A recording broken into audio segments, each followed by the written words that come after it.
Mas uma coisa que você falou, e eu sinto que é um fenômeno dos tempos, a gente tem esse mar de informações. A gente vive inundado. Você lembra que era abrir uma Barça? Nossa, você lembra que era um vendedor da Barça batendo na sua porta? Cara, eu lembro de colecionar fascículo da Folha de domingo, que é pra ter a enciclopédia. Eu era nerdola, ficava ansioso pelo próximo. Eu falava, qual que é a próxima coisa que eu vou aprender aqui? E hoje não, cara. Hoje um menino de 12 anos que quer aprender fisiculturismo, por exemplo, ele já tem tudo na mão.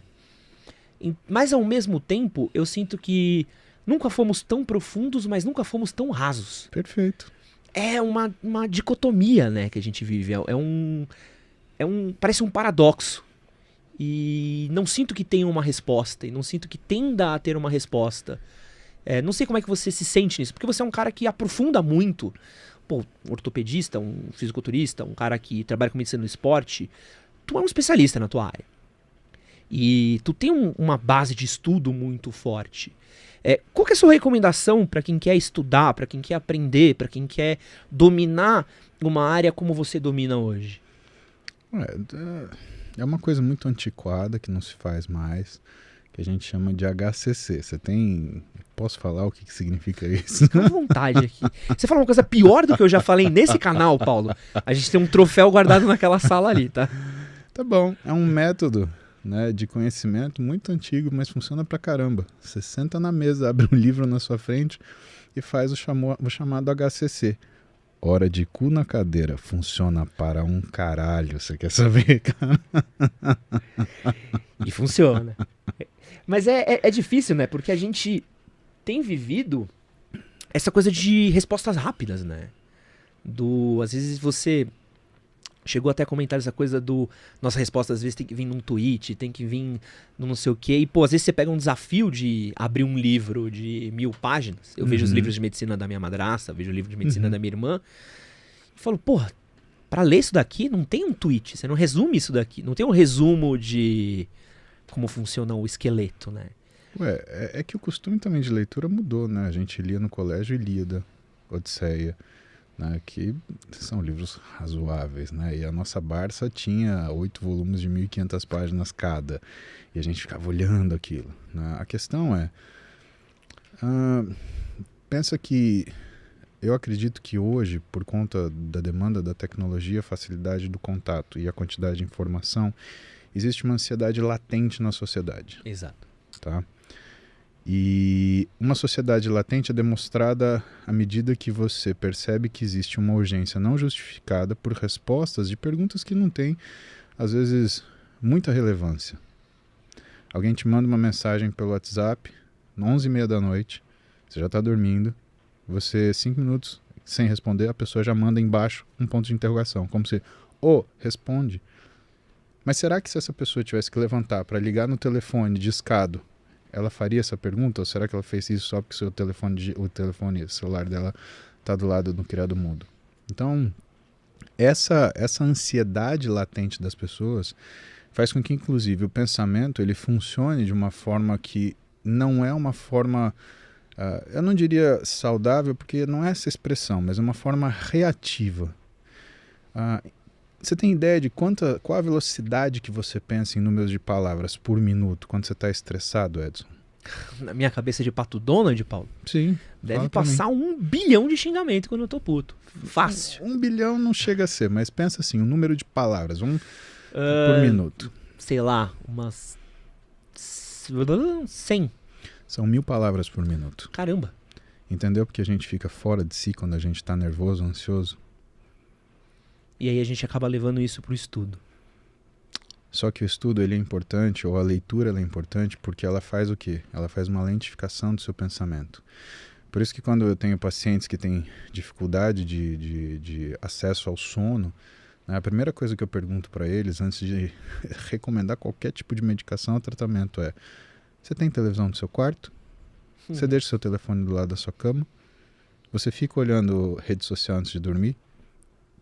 Essa comunicação ela é mais próxima da ansiedade do que, na verdade, do que é a necessidade que a gente tem de se controlar numa fase antes do sono.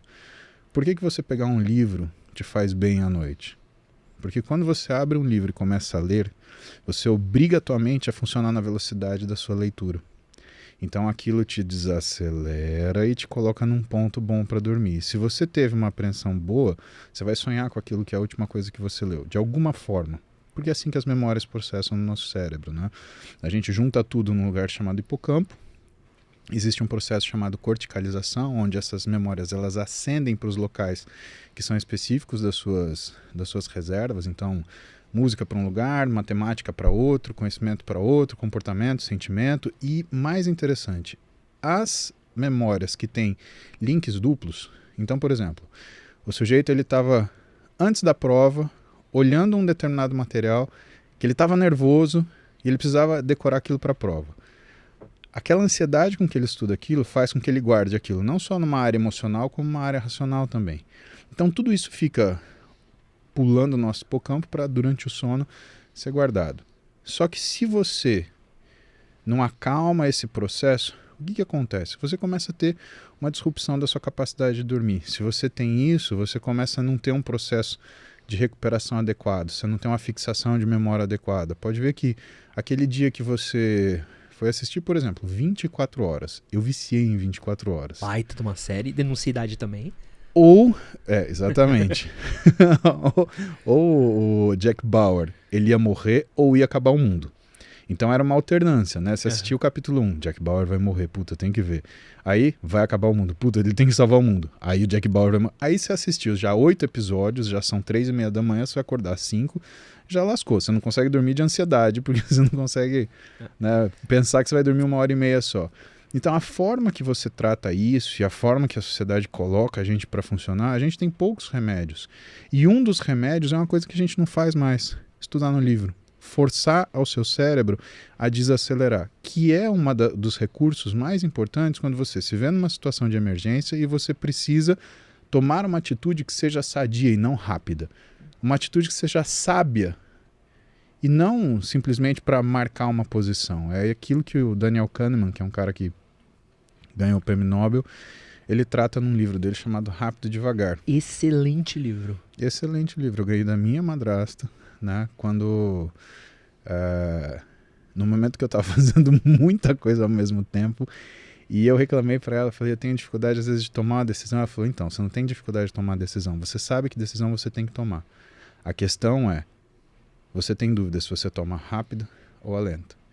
E essa é a sabedoria que você precisa adquirir. E esse treinamento vem desse livro, que você desacelera para ler, compreender e aplicar, né? Não, eu fico louco quando tem aqueles canais que dão resumos de livros, tipo, resumindo rápido e devagar em 5 minutos. Bicho, você já ferrou o propósito do livro no seu vídeo, sabe? E conheço gente que, não, eu li tantos livros porque eu li os resumos. E é muito difícil isso, eu tenho alguns vídeos que acontece isso, quando o cara fala, pô, falou sobre 10 minutos, mas não respondeu a pergunta. Às vezes o propósito da gente conversar não é responder a pergunta. Não, às vezes você falar como estudar melhor, não você falar A, B, C, D.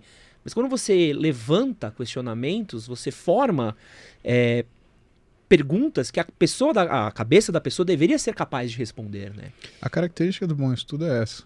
Quando você estuda e você sai com mais dúvida do que você começou, é que você estudou e você entendeu tudo. Se você estudou e você não tem nenhuma dúvida, significa que você não conseguiu segurar absolutamente nada.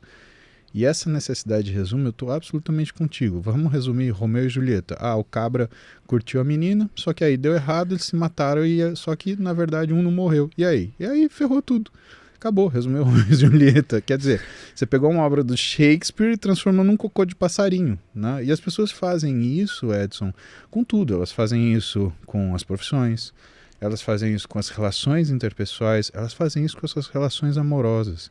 O que é essa questão descartável hoje das pessoas, esses relacionamentos descartáveis, né? Parece que você está, né, roubando um raciocínio do Fight Club, né? É um single serving love, né? Você chega no avião, tem aquela geleia que você vai passar uma vez na ponta da faca para comer naquele meio pedaço de pão que você vai acabar com uma mordida, né? E as pessoas saem mais carentes desses relacionamentos. Por quê?